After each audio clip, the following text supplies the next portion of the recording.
법원이 48세와 14세 아동의 사랑을 인정해주는 이런 판결 사회적으로 받아들일 수 있겠느냐는 질문을 좀 드리고 싶습니다. 그 전에 파기환송한 대법원에서 구체적으로 사건을 사실관계를 따져서 파기환송을 내려갔고 그거를 받은 항소심에서 새로운 증거가 나오면은 이제 다시 대법원에서도 논의를 할 수 있지만은 그 하고심에서 새로운 증거가 전혀 없다 해서 올라왔기 때문에 자, 법리상 이렇게밖에 판결을 할 수가 없었습니다. 그러니까 후보자님께서도 그러니까 감옥에 있을 때 14세 여아가 계속 찾아가고 편지 보내고 이걸 사랑이라고 여길 거면 지금 JMS 피해자들 가스라이팅 당해가지고 굉장히 어려운 삶을 살고 있는데 그 사람들 그게 진실이라고 믿었는데 그것까지 인정하고 있는 거예요. 미디어 오늘 청소년 성보호에 관한 법률 위반으로 재판에 넘겨진 조모 씨 48세입니다.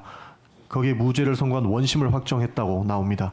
1심, 2심 재판부는 성폭행 혐의를 적용해서 중형을 선고했죠. 1심에서는 징역 12년, 2심에서는 9년을 받았습니다. 근데 2014년 법원은 피해자와 연인관계라는 대표의 주장을 받아들여서 연예기획사의 대표의 주장을 받아들여서 무죄 취지의 파기환송을 했습니다. 그리고 우리 조우전님께서 있는 주심으로 있는 대법원에서 파기환송 재판과 대법원을 결정 최종적으로 무죄를 선고하셨습니다.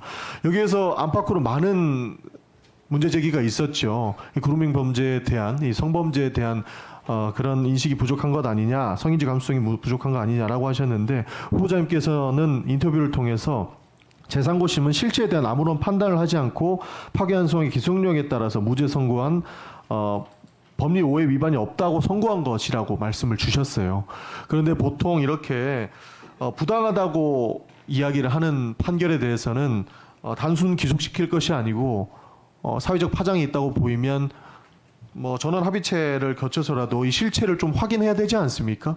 그러나 그 실체를 전혀 확인하지 않고 법원이 48세와 14세 아동의 사랑을 인정해주는 이런 판결 사회적으로 받아들일 수 있겠느냐는 질문을 좀 드리고 싶습니다.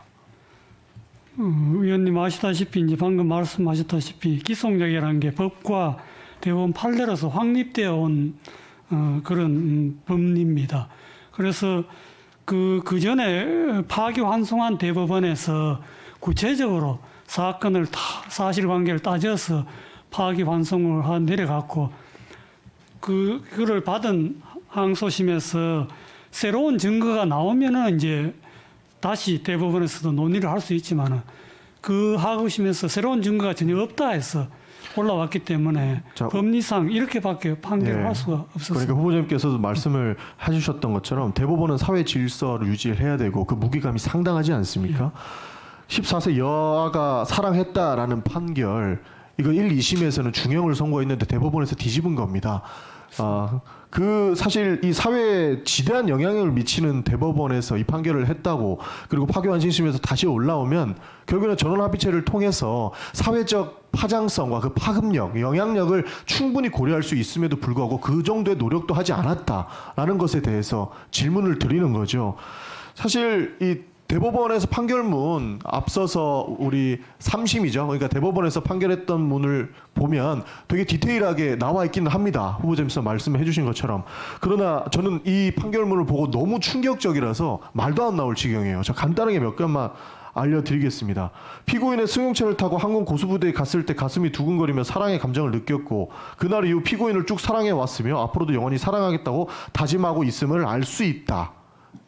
이렇게 얘기하고 있어요. 그리고 스티커를 사용하여 꾸미기도 한 점, 그러니까 편지 보내면서 스티커 보내가지고 스티커도 붙이고 꾸미기로 한 점 등에 비추어 보면 피해자의 감정을 솔직하게 표현한 것으로 보이고, 그러니까 14세 여아가 그 가해자가 감옥에 있을 때 편지 보내면서 꾸미고 그 다음에 편지 보냈던 내용들 이런 거 이야기하면서 진짜 사랑하고 있다라고 판결한 거예요. 이걸 우리 사회가 받아들일 수 있겠습니까? 위원님 말씀하셨다시피 그런 염려나 걱정에 충분히 일리가 있다고 생각합니다. 다만 앞서 말씀드린 대로 우리 법은 파기환송하면 하급심이 기속되고 한데 그 시스템을 지키지 않기 시작하면 사법 시스템 자체가 존재할 수가 없습니다. 그런 그러니까 그 부득이한 점이 있다는 점을 실체를 파악하는데 조금 더 주력을 하셨어야 됐다라고 보입니다. 예, 알겠습니다. 이거는 저는 그 율사가 아니라서 대체적 구체적인 내용까지는 뭐 들어가긴 어렵지만 이 대법원 판결문이 굉장히 좀 논란거리가 될 거라고 봐요. 오늘 이후로 더 많은 검증이 들어갈 거로 보는데 뭐 물론 후보자님께서 직접 판결하는 건 아니다만 이것을 인정한 게 후보자님이니까 질문을 드리는 거예요. 상위권 학업 성적에다 성교육을 여러 번 받은 중학교 3학년인 피해자가 아이고 말하기도 어렵습니다. 이런 그 상위권 성적을 가지고 있는 피해자가 이야기하는 것들이 계속 만날 수밖에 없었다는 진술도 납득하기 어렵다 이렇게 얘기하고 있어요. 그러니까 대법원에서 그 피해자가 주장하는 것들을 납득하기 어렵다. 너는 사랑한 거야. 이렇게 판결한 거예요. 그것을 인정해 주니까 이 문제가 된다고 생각을 하거든요. 사실 이 판결 이후에 피해 아동의 관점이 배제된 판결이다라는 이야기가 굉장히 많이 나왔습니다. 거기에서 충분한 노력이 있었다라고만 했다면 저는 이 문제가 더 불거지지 않았을 거라고 봐요. 근데 후보자님께서는 다시 한번 이 판결이 재상정되더라도 예를 들어서요. 똑같은 판결을 하실 거라고 생각을 하십니까? 위원님 말씀은 저는 그래서 그 회사 대표가 여직원을 상습적으로 추행한 사건이 무죄로 올라온 걸 저는 파기해서 유죄로 내려보내고 또 많은 폭행 사건에서 그 항소심에서 형을 높이는 게 쉽지 않은데 그러니까 다른 사건을 가지고 할 게 아니고요. 요 사건은 이 사건은 정말로 충격적인 사건입니다. 그러니까 감옥에 있을 때 14세 여아가 계속 찾아가고 편지 보내고 이걸 사랑이라고 여길 거면 지금 JMS 피해자들 가스라이팅 당해가지고 굉장히 어려운 삶을 살고 있는데 그 사람들 그게 진실이라고 믿었는데 그것까지 인정하고 있는 거예요. 그만큼 대법원에서의 판결은 사회에 지대한 영향을 미칠 수 있는 것을 알고 계시지 않습니까? 예, 노력이 부족한 것에 대해서는 후보자님께서는 지금이라도 입장을 바꿔주셨으면 좋겠다는 말씀을 드리는 것이고요. 이 해당 부분들을 좀 바로잡을 수 있다면 어떠한 노력이라도 해주셔야 된다고 저는 생각을 합니다. 답변 부탁드리겠습니다. 예, 위원님 말씀하시는 대로 그 사회적으로 상당히 논란이 있었던 사건이면 틀림없습니다.